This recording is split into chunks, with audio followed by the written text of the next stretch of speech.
spiel here is, when I seen Irene, and I hadn't seen her in a long time, if I met her on the street, I would know who that was.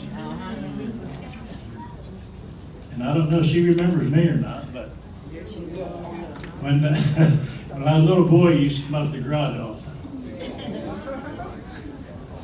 About like that. I'm still very young. Not as young as you.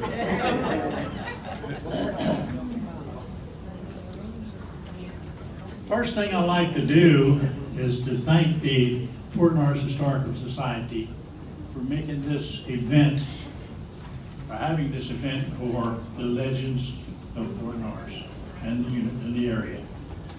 I think it's the greatest thing that happened there for a long time.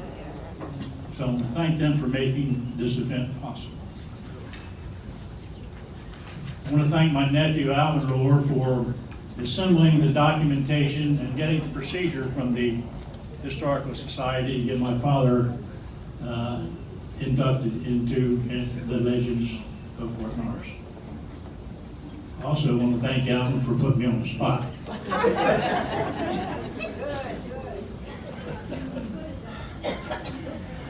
I want to thank my sisters, Nancy and Betty. They provided me with the history of my father before my time. They're a lot older than me, so they know a lot more about him than I did.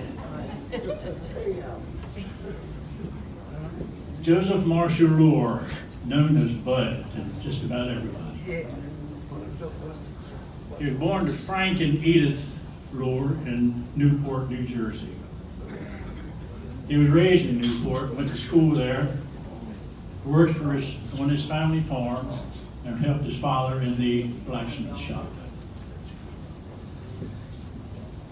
He was an entrepreneur in the making, but he didn't know it yet. This is a little before Linda's time, but his first business that he started, and it only went a couple of years, was shortly after he got his driver's license. He bought an old curtain car, but old to us, but fairly new to him at the time. It was 1910, 1912.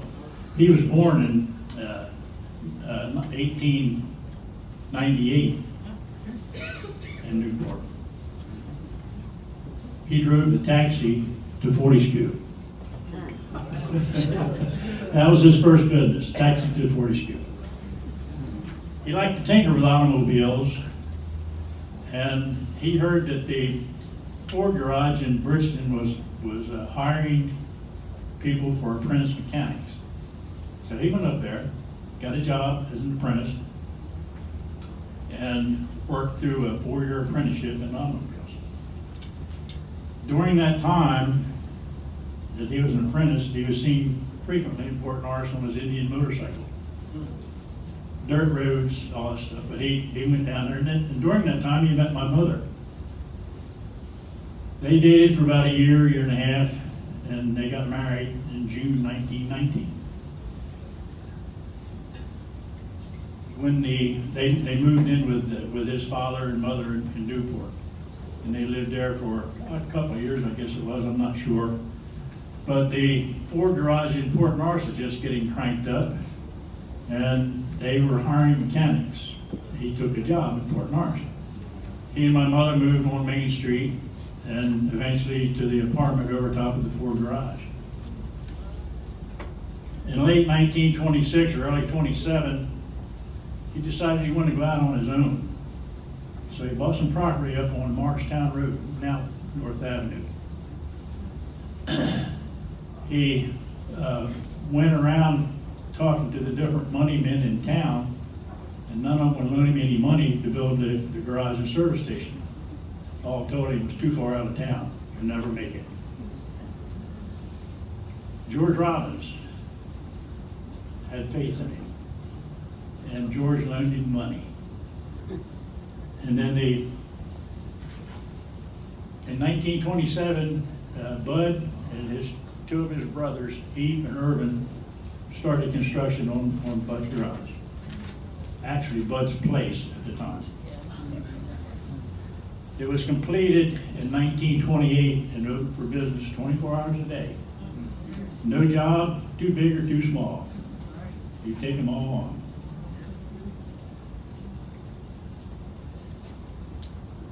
His slogan that he came up with, and a lot of you remember it, whether you drive or whether you fly, stop the bus as you go by.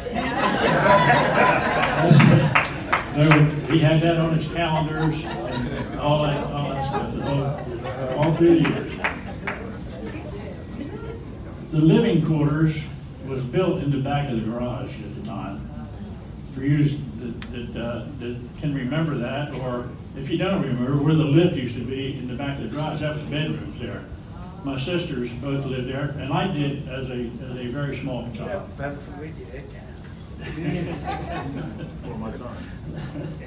Yeah, right. He installed a push button out front under the old shed there, and had a sign there. For after hour service or business, push this button, and it rang a buzzer over his head in his bedroom. But he was actually the 24-hour businessman there for many years. He changed the name to Bud's Garage just a few years after he got started. But the thing was, that Bud stemmed the growth of Port Norris on a dirt road in North Port Norris. The success that he had way out of town soon caught on. New houses were built on Morristown Road. New businesses started. A guy by the name of Frank, that nickname was Big Nose Frank. He built a little grocery store up in North Port Norris. He was very successful there. And he stayed there for quite a few years. Then Tony Rivera bought Frank out and put Tony added gasoline to it. And Tony stayed there for years, very successful. Cy Taylor built a successful business on Morristown Road. Port Norris Express even moved up there later, but I don't know if that had anything to do with it or not, but they moved up on that Morristown Road. But anyhow, by the year 1938, that the apartment that he had built behind the garage was getting too small. I came along and I was number 6. And it was a 3-bedroom apartment. So you figure it out, 3 boys, 3 girls, and them. So he bought a double house, catty cornered across the street from the garage.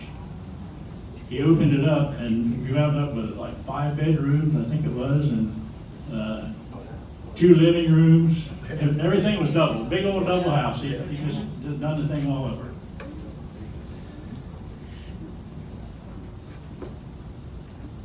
Bud's Garage became the meeting place for the young of all ages. The young and the old, all ages. They would come in there and brag about their conquerors, brag about their cars, and many a race was staged up the Dividing Creek stretch in the evening or the weekends. And a lot of people remember that. I see people putting their thumbs up on it. On Sundays, the oystermen would all come up to the garage, and they would brag about their catch for the week and try to upstage one another all the time. Got pretty hot at times, but they would come up there, big deal every Sunday morning. The Memorial Day and the 4th of July Day parades often seen Bud with his tow truck with a car on the hook, red car on the hook, going in the parade. One time they tried to wave him aside. He thought he wanted to get aside, but he was riding in the parade. That was his version of a float. Christmas time, and Nancy reminded me what she used to do in part of that. Christmas time, he would get candy out to all the kids. He would dress as Santa Claus, and Nancy would weigh the candy. I think it was 4 ounces or 5 ounces, whatever it was, and put them in a bag. So everybody got the same thing. But he dealt that out every Christmas. He belonged to about every club and lodge there was in town. There's a long list here, I won't go through them.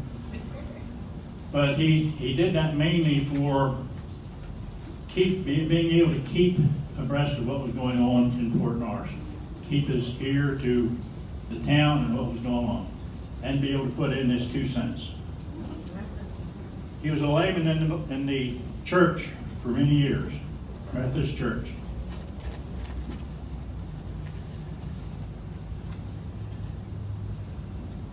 Over the years,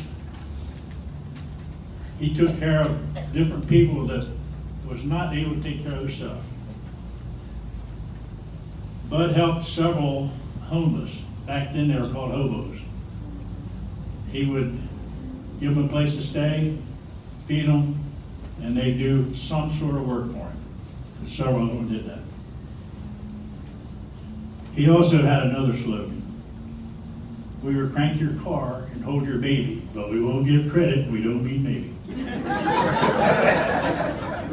However, that didn't go too good with him, because he extended the credit to many, many families that really needed the help.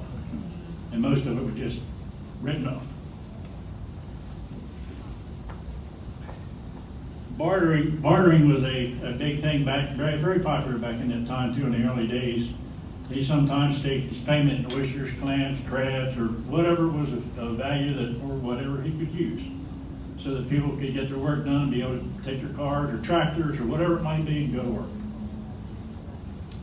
He was an air raid warden during the Second World War, and he managed the requirements for North Port Norris during blackouts and brownouts.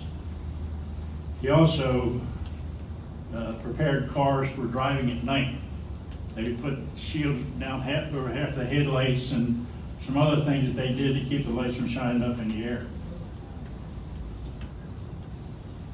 He managed the food and gasoline rations during that period of time, during the World War II period of time, for a lot of the population in that area. He raised chickens. He had a big garden. The man was always working. He used to take us to Woodbine to the movies, and he'd sleep in the movies most of the time because that was the only rest he was getting. Good-sized family. We like to eat a lot. Christmas time and Thanksgiving time. He raised 2 turkeys every year for Thanksgiving. One for Thanksgiving, one for Christmas, and boy, were they good. And big and fat when they come out, and they were good.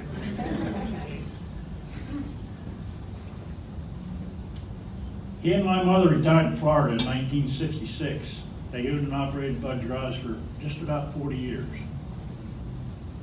He passed away at the age of 77 on July 22nd, 1976.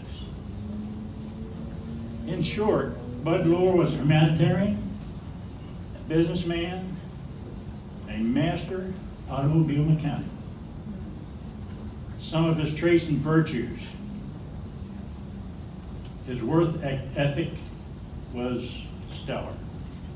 He was a Christian, a friend to all, a loving son, a loving brother, a devoted uncle.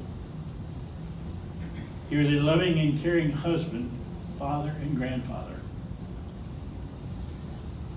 In the end, he didn't get the recognition he deserved for the people he helped and the things he achieved